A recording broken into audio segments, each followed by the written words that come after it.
Setelah sebuah mobil mewah menabrak pohon pembatas jalan di Jalan Jenderal Sudirman, Kota Pekanbaru, Riau pada Selasa pagi.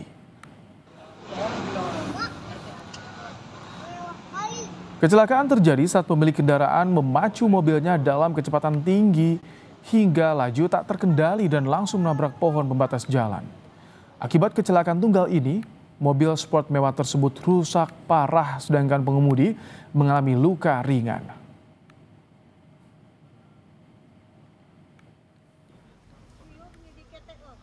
Pada saat berkendara, yang bersangkutan berkecepatan mungkin cukup tinggi, dikarenakan kita analisa airbagnya keluar.